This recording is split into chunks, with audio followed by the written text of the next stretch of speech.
Right, shalom, shalom. First and foremost, I want to give all honor, glory, and praises to Yahweh, Bahashem, Yahweh Shah, Bahashem, Rakakadash. Double honors to the elders and the apostles of Great Millstone, rule well and teach well. Shalom to the hopefully like men that scattered abroad, pushing this truth without sincerity throughout the four corners of the earth. And also shalom to your very few sincere sisters. Right, that's also taking heed and getting in order in these last days. On the brother Amawan coming through the video, Lord willing, it's edifying, right into the point. This article from the New York Times, excuse me, and it's pretty much going into why the earth is speeding up, or times is feeling short, right? Well, that's prophecy, right? And that's also for the Lord to help the hopefully let know where we at within our prophecy, right? Helping us know where we at within before he comes and redeem us out of this place, you know, while these scientists and these other people try to put another word on it, right? Hey, the Lord gave us the hint, same way he gave the disciples, right, the 12, to let them know. Matter of fact, it's in Matthew chapter 24 verse 3, which I'll grab, right? It's just for us to discern the times, right? Meaning to give close judgment call where we at, right? So it says earth is spinning faster and days are getting shorter for now. And it's not just for now. That's just how it's going to be until the end, right? It's from here on out. It's not going to slow down, you know? And we've been saying this, you know? Brothers that's within the know, we've been saying times is speeding up. We can feel it, you know? Hell, we be at camp, we be feeling like 2 days went by, and we back at camp again. You know, nothing wrong with seeing the brothers, but it's just the point that I'm making is we already know that the time is speeding up, man. Right? We didn't need for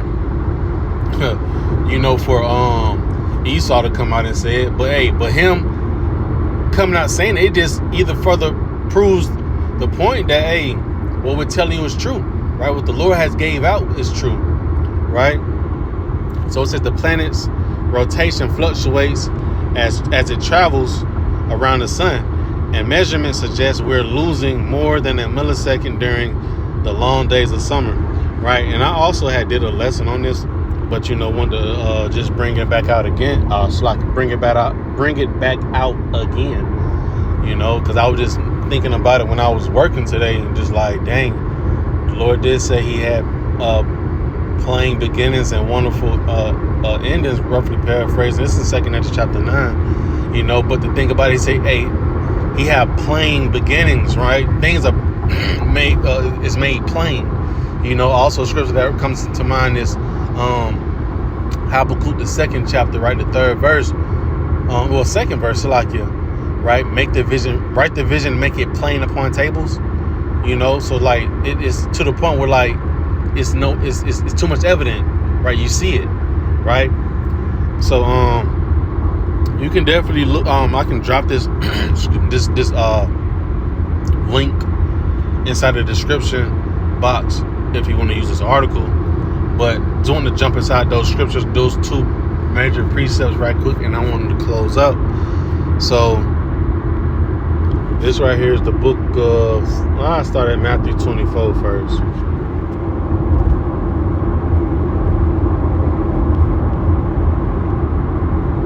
Right? So this right here is the book of Matthew 24 verse 3. It says, and as he sat upon the Mount of Olives, the disciples came unto him privately, saying, tell us, when shall these things be? And what shall be the sign of thy coming? And the end of the world, right? And we know this world will be going to the Greek word eon, right? Going into the time of a rulership, right? When will this world be over with? And pretty much, when are we gonna get the kingdom? When is this place gonna go down, and when are we gonna rise? Right? So the Lord, he gave out jewels, right? Just pay attention to these few things that I'm gonna lay out for you, right? And we're still watching for those things, right? And a lot of those things are coming to pass right before our eyes right now, right? Call halal Yahweh Shem Yahweh Shah. It says, and Yahushua answered and said unto them, take heed that no man deceive you. For many shall come in my name, saying, I am Hamashiach, right, the anointed one, and shall deceive many, right? Because they wasn't stable, right? They the ones that got deceived, they just wasn't of the elect, right? Because scriptures go into it later on in this chapter about saying, like, if it was possible, they shall deceive the very elect, and it's not possible, right? Because the Lord said if it was possible, but he had the elect sealed, right? When you seal something, it ain't no getting to it, right? Same way how Noah was sealed inside that boat, that ark, couldn't nobody get in there, excuse me. Verse 5, for many shall come in my name, saying, I am Hamashiach, and shall deceive many. Verse 6, and ye shall hear wars and rumors of wars. See that ye be not troubled, for all these things must come to pass, but the end is not yet, right? And we're seeing this more so than ever, right? The class wars, the civil wars, right? The race wars. We've seen those things brewing up real heavy now, right? As the previous time we see it happen, but now we've seen it more so than ever, especially with the actual world wars, man. For nation shall rise against nation, and kingdom against kingdom. There shall be famines and pestilences and earthquakes in diverse places, right? And that's what we're seeing. A matter of fact, a couple weeks back, bros was just talking about it, like, damn, bro, y'all felt the earthquake, in Atlanta, you know what I'm saying? Or I think it was like North Georgia as well, but we felt some of the aftershocks excuse me, in Atlanta, right? It says all these shall be all these are the beginning of sorrows, right? And so it's only the beginning, because we know what's coming down the pipeline. We know the MOTB has to come, and it makes sense, because we know that when the MOTB is dropped, man, the Lord not finna have us sitting out there the days just long as hell. Nah, man, the Lord is speeding it up, man. We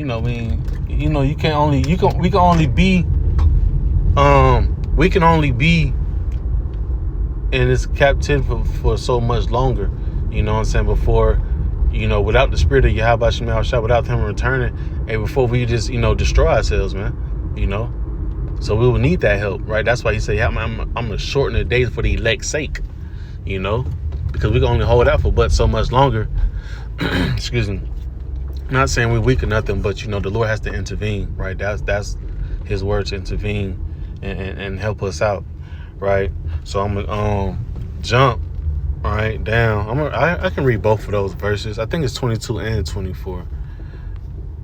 Yep, kind. I read 24 first, because 22 is the main point of this whole article, right? So it says, verse 24, for there shall arise false anointings, right, and false prophets, right? We're seeing that today, right? A lot of people want to be think they have the way, right? But just false prophets, man, and they fruit show, It's it says, and shall show great signs and wonders, and so much that if were possible, they shall deceive the very elect, right? We also know who's trying to come in and deceive everybody as well.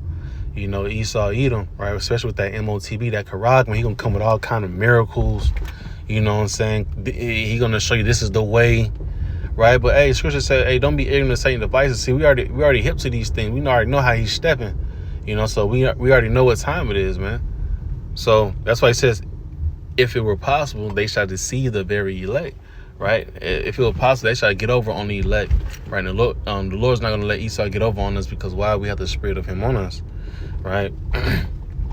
So the main part of this, the other part of this the script, this lesson was this one right here, right?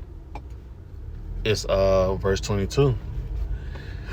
Excuse me. It reads, and except those days, right? Except those days should be shortened, there should no flesh be saved, but for the elect's sake, right? But for the elect's sake, those days shall be shortened. That's why that's why the days feel so short. The days are speeding up. That's how he also let us know that where we at within, prophecy again, right? We almost home. He said, hey, talking to the disciples, man. Hey, let them know. And we are those disciples coming back, Lord willing. We in that lot and make it to the end. Excuse me.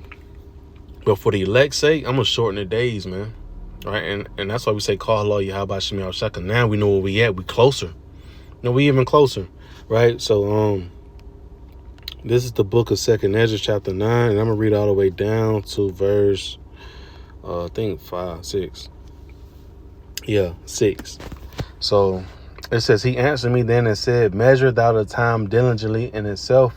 And when thou seest part of the signs past, which I have told thee before, then shalt thou understand that is the very same time wherein the highest will begin to visit the world which he made. So back in verse 1, he said, hey, measure it.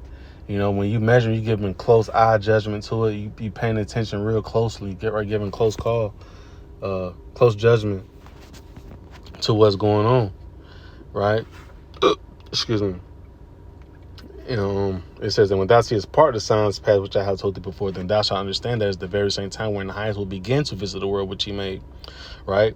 In another scripture, right, he said, all right, the tempest, earthquakes, the floods, uproars in the people. I think Isaiah 26 or 24 or 29 goes into like the tempest, the floods, stuff like that, which we're seeing, which we know that, we know Esau right now is messing with the weather, but it's still all a part of prophecy, man. He got to mess it up, man, right? And because in the mix up, the Lord's still judging, right? The Lord uses both sides, the good and the left and the right hand side to do what he needs to undo, right? Therefore, verse 3, therefore, when there shall be seen earthquakes and uproars of the people in the world, then shalt thou understand. Then shalt thou well understand that the Most High spake of those things from the days that were before thee, even from the beginning.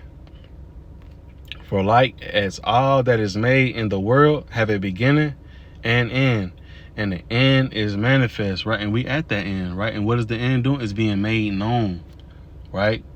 We know that we're gonna come into martial law. We know that the MOTB is going to be made known, right? They steady coming out with a new patient for these C-hip devices, right? And it's gonna be, and like I said, for like it's all that is made in the world have a beginning and an end, and the end is manifest. Verse 6 the point.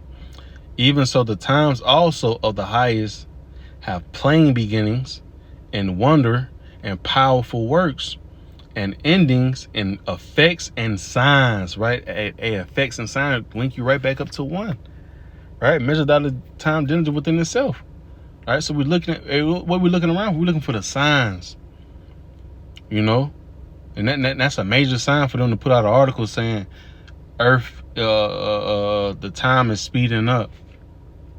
That's a sign for us, right? Us Israelites, so-called Negroes, Latinos, and Native American Indians, right? For us to actually know where we at within prophecy, man, right? And it's plain, right? You can't get around this, So I'm gonna close out with that, right? And like I said earlier, right, this scripture right here, verse 6, reminded me of Habakkuk, the 2nd chapter. I just grabbed that, right? Have plain beginnings and endings and powerful signs and wonderful works, right? But it's just to get the same word play of chapter 2, verse 2. And the Lord answered me and said, write the vision and make it plain upon tables, that he may run that readeth it, right? And that's us still. We're running with the right. We're running with the right message, right? Because it has been broken down to the T, right? We know where we at within prophecy, right? So that's that on that. I want to close out. Lord willing, lesson was edifying. I'm gonna give all honor, glory, and praises to Yahweh Shem Yahushua, Shem Kakadash. Shalom to the next one.